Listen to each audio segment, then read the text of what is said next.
आज की इस वीडियो में आप देखेंगे 14 साल बाद एक कब्र से कुरान की आवाज कैसे आई, एक सफेद सांप ने बादशाह के तख्त पर कब्जा क्यों किया और कैसे एक मजलूम लड़की की खामोशी पूरी सल्तनत को हिला गई। आखिर में जो राज खुला उसने सबके रोंगटे खड़े कर दिए। सल्तनत ए मेहरबान, जहां महल के दरवाजे सोने से जुड़े हुए थे और आम लोगों की झोंपड़ियां बारिश में बह जाती थीं। यहाँ के बादशाह फहाद शाह को लोग जिंदा फिरौन कहते थे। न किसी की सुनता, न किसी को माफ करता। फहाद शाह का एक ही वारिस था, शहजादा तैमूर, खूबसूरत, जिद्दी और अपने बाप की तरह बेरहम। तैमूर जब 15 साल का हुआ तो महल में जश्न मनाया गया और पूरे शहर में 3 दिन तक गोश्त, मिठाइयां और शराब बांटी गई। मगर इस खुशी के हंगामे में एक गरीब लड़की की मां मोहल्ला फकीराबाद में बैठकर रो रही थी। उसकी बेटी साइमा जवान हो चुकी थी, पर्दे में रहने वाली, इबादत गुजार और खूबसूरत। तैमूर ने उसे पहली बार दरिया के किनारे देखा था जब वह वुजू कर रही थी। इसी लम्हे तैमूर ने कह दिया, यही मेरी बीवी बनेगी। जब पैगाम भेजा गया तो साइमा के वालिदैन ने आजिजी से इनकार कर दिया। हम इज्जतदार लोग हैं, महल की चमक दमक हमें नहीं चाहिए, हमारी बेटी दीन की राह पर है। यह जुमला बादशाह के कानों तक पहुंचा और जैसे उसका गरूर चटकने लगा। एक फकीर की बेटी हमारे खून को नापाक समझती है, उसने गरज कर कहा। इस गुस्ताखी की सजा वह लड़की खुद चुकाएगी। उसी रात सिपाहियों ने साइमा को उसके घर से उठाया, बिना हुक्म के, बिना मुकदमा के। मां चीखती रह गई, बाप के हाथ कांपते रह गए। मोहल्ले वाले दरवाजे बंद करके खामोशी की चादर ओढ़कर सो गए। महल में काजी नूरुद्दीन को तलब किया गया। इस लड़की पर जिना का इल्जाम है, इसे संसार किया जाएगा। काजी हैरान थे, गवाह, दलील? मगर फहाद शाह ने तलवार की नोक पर फतवा लिखवा लिया। साइमा खामोश रही, न चीखी न रोई, सिर्फ इतना बोली, जो मेरे रब के सिवा किसी को नहीं सजदा करती, वह रब खुद मेरा इंसाफ करेगा। अगली सुबह शहर के बाहर गड्ढा खोदा गया। साइमा को सफेद चादर में लपेटकर उसमें दफन कर दिया गया, जिंदा। जैसे ही मिट्टी डाली गई, आसमान पर बादल छा गए। काजी नूरुद्दीन के दिल में लर्जा तारी हुआ। साइमा की मां ने बस एक जुमला कहा, मेरी बेटी की कब्र एक दिन बोलेगी, तब सबको पता चलेगा हक किसके साथ था। और उसी लम्हे करीबी दरख्त की जड़ से एक सफेद सांप जमीन पर निकल आया और कब्र के गिर्द 3 चक्कर लगाकर गायब हो गया। 14 साल गुजर गए। सल्तनत मेहरबान अब वह न रही। दरिया सूखने लगे, खेत जलने लगे और बादशाह की नींदें उड़ने लगीं। तैमूर अब बादशाह बन चुका था, लेकिन उसके चेहरे पर हमेशा एक बेचैनी, एक अधूरा सा खौफ छाया रहता था। कहते हैं तैमूर हर रात एक ही ख्वाब देखता, एक सफेद चादर में लिपटी लड़की जो मिट्टी से निकलकर उसकी तरफ आ रही हो और उसके पीछे रेंगता हुआ एक चमकता सफेद सांप। तैमूर ने महल के सब आईने हटा दिए, क्योंकि हर अक्स में उसे वही चेहरा दिखाई देता था, साइमा का चेहरा। एक दिन शाहजादा अकेला शाही बाग में बैठा था। ठंडी हवा, गहरी खामोशी और दरख्तों की सरसराहट में एक अजीब सा सुकून था। तब एक अजीब वाकया हुआ। एक पुराना दरवेश जो कभी किसी से बात नहीं करता था, अचानक तैमूर के पास आया और सिर्फ इतना कहा, जिस कब्र को तुमने बंद किया था वह खुलने लगी है, और जिस जुल्म को तुमने मिट्टी में दबाया था उसने कुरान पढ़ना शुरू कर दिया है। तैमूर घबराया। कौन हो तुम? दरवेश मुस्कुराकर बोला, मैं वह हूं जिसने हक के साथ रहने का वादा किया था, काजी नूरुद्दीन। यह नाम सुनकर तैमूर की रूह कांप गई। वही काजी जिसे बाप ने दबाव में लाकर साइमा पर झूठा फतवा लिखा था, वही काजी जो चुप रहा, मगर उस दिन से मस्जिद की इमामत छोड़कर जंगलों में निकल गया था। काजी ने तैमूर की आंखों में झांक कर कहा, आज रात मेहरबान के दरवाजे पर वही सांप लौटेगा और जिसे तुमने जिंदा दफन किया था वह बोलेगी।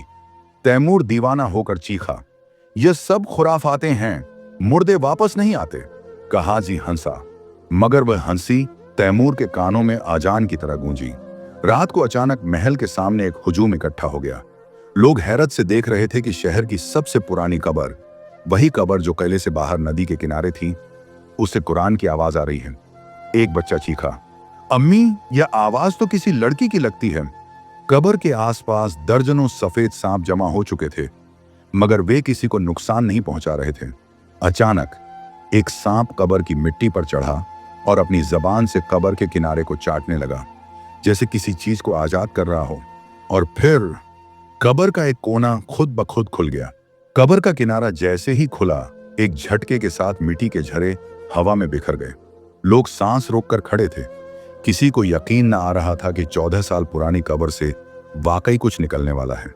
न बारिश, न झलझला, न कोई इंसानी हाथ, बस सफेद सांप और कब्र का दहाना आहिस्ता आहिस्ता खुलता जा रहा था। अचानक कब्र से एक सफेद कपड़ों में लिपटी हुई लाश आधी बाहर आ गई, मगर उस लाश के होंठ हल रहे थे। हर तरफ खामोशी छा गई, यहां तक कि बच्चे भी मां की चादर में छिप गए। फिर वही आवाज जो पूरे शहर में गूंज रही थी, इहदिना सिरातल मुस्तकीम। कुरान की तिलावत जारी थी और वो आवाज किसी इंसान की नहीं, बल्कि जैसे खुद फजा से आ रही हो। एक बूढ़ी औरत घुटनों के बल गिर गई, रोते हुए पुकारने लगी, ये मेरी बेटी की आवाज है, सईमा की, वो वापस आ गई, अल्लाह ने मेरी फरियाद सुन ली। सब चौंक गए। हाँ, वही सईमा जिसे जिना के झूठे इल्जाम में जिंदा दफन कर दिया गया था, शाहजादा तैमूर के इश्क की सजा में। कहानी वही थी जो कभी काजी नूरुद्दीन ने छुपाई और जो बादशाह के जुल्म में दफन हुई। अब कब्र खुली थी, मगर सिर्फ जिस्म नहीं निकला था, इंसाफ भी निकला था। उसी वक्त कायले के अंदर बादशाह तैमूर के कमरे में हर आईना टूट गया। उसने सिपाहियों को बुलाया, मगर किसी को कुछ नजर नहीं आ रहा था। और फिर उसका एक गुलाम चीख उठा, हुजूर, आपके पैरों के नीचे खून है। तैमूर ने नीचे देखा, जमीन पर एक छोटा सा सफेद सांप रेंग रहा था, मगर जहां वह गुजरता जमीन लाल हो जाती। बादशाह चीखा, इसे मारो, मगर सिपाही सुन न सके, क्योंकि जैसे किसी ने उनके कान बंद कर दिए थे। उसी वक्त एक शोर उठा। कले के दरवाजे पर लोग जमा थे और सामने वही लड़की खड़ी थी, 14 साल पुरानी लाश, मगर चेहरे पर नूर और आंखों में रोशनी। उसने सिर्फ इतना कहा, आज मैं जिंदा नहीं, मगर मेरे इंसाफ का वक्त आ गया है। कगीले के सामने वो लड़की खड़ी थी, न गोश्त, न खून, न हड्डियों की महक, सिर्फ एक रोशनी, एक साया, मगर जिंदा। और उसके चेहरे पर ऐसा नूर जैसे कोई वली हो। लोग दूर खड़े थे, कोई पास जाने की हिम्मत न कर रहा था। और सामने उसकी मां खड़ी थी, कांपती हुई, मगर आंखों में एक अजीब सा सुकून। साइमा की मां ने उसकी तरफ हाथ बढ़ाया, लेकिन हाथ दरमियान में ही रुक गया, क्योंकि बेटी बोली, मां, अब मैं तेरी बेटी नहीं, मैं तेरी बद्दुआ का जवाब हूं। सब दंग रह गए। ये वही मां थी जिसने 14 साल पहले बादशाह के दरबार में अपना सिर पीटते हुए फरियाद की थी, ऐ अल्लाह, अगर मेरी बेटी बेगुनाह है तो जालिम का घमंड खाक कर दे और मेरा इंसाफ खुद फरिश्तों के हाथ से करवा। यह बद्दुआ उस दिन चुप हो गई, मगर जमीन ने उसे महफूज रखा। साइमा की रूह ने आगे बढ़कर मां का माथा चूमा, और जैसे ही चूमा, मां की आंखों से आंसू गिरे और जमीन पर गिरते ही एक झलझला सा आ गया। पूरा किला हिलने लगा। बादशाह तैमूर दौड़कर दरबार में आया। काजी नूरुद्दीन पहले से वहां खड़ा था। काजी ने सिर्फ एक जुमला कहा, तुमने उस लड़की को जमीन दी थी, आज वह तुमसे तख्त मांगने आई है, इंसाफ के साथ। बादशाह ने सिपाहियों को हुक्म दिया, इस औरत को रोको, मारो। मगर सिपाहियों के हाथ लड़खड़ा गए और उनकी आंखों के सामने वही मंजर उभरने लगा। साइमा को जिंदा दफनाया जा रहा है, चीखें, फरियादें और जमीन जो उसे निगल रही थी, ये सब उनके जमीर में कैद था, जो अब फिर से जिंदा हो गया था। साइमा की मां ने हाथ बुलंद किए और कहा, ऐ रब, जिस सांप को तूने मेरे सब्र का मुहाफिज बनाया था, अब उसे भेज ताकि जालिम के सीने पर डसे, वहां जहां तख्त रखा है।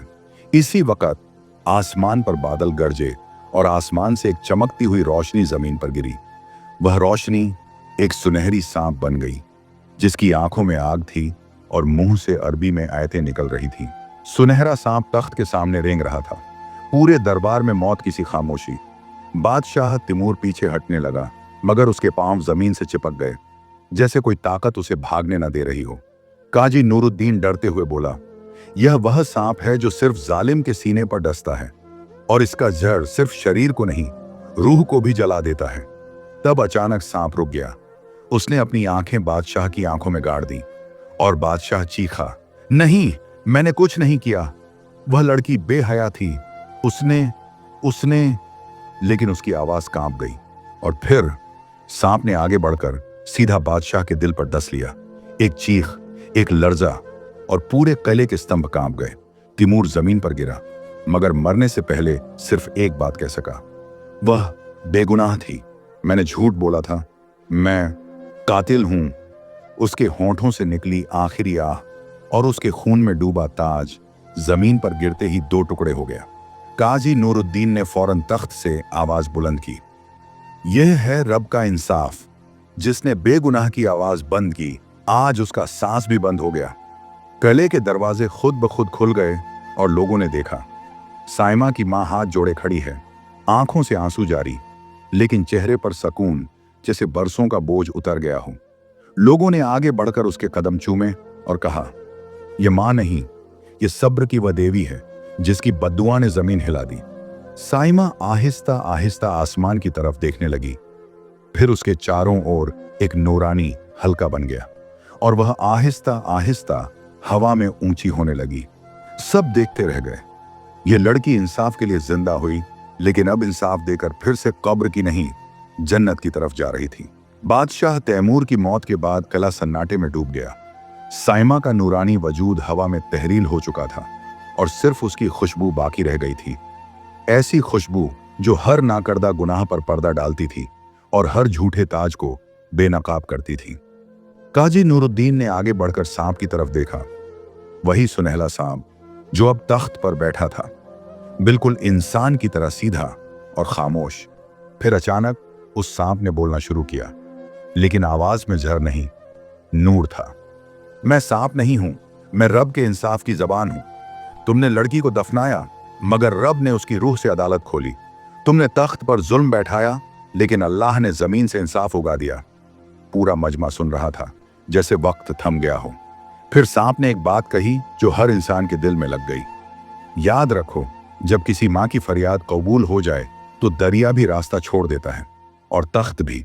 सांप नीचे उतरा और काजी नूरुद्दीन के कदमों में आ गया। काजी के हाथ डर रहे थे। ए अल्लाह के कासिद, अब क्या हुक्म है? सांप बोला, तख्त खाली रहेगा जब तक कोई ऐसा इंसान ना आए जो इंसाफ को खून से नहीं, आंखों के आंसुओं से लिखे। फिर सांप जमीन में उतरने लगा और उस जगह जाकर गायब हुआ जहां कभी साइमा को दफनाया गया था। इसी पल दरबार के बाहर खड़े लोग झुक गए और एक नए दौर की शुरुआत हुई। साइमा की मां, जिसकी पैरों में कभी चप्पल नहीं थी, उसे पूरा शहर अब इंसाफ की मां कहने लगा। किले की दीवारों पर एक जुमला लिखा गया, जब सांप बोलता है तो बादशाह मरता है, क्योंकि वो सांप नहीं, इंसाफ होता है। यह थी कहानी इंसाफ का सांप। न सिर्फ एक मुआजजा, बल्कि एक नसीहत। जुल्म कितना भी मजबूत हो, मगर रब का इंसाफ सांप बनकर भी आए तो जहर नहीं, सबक छोड़ता है।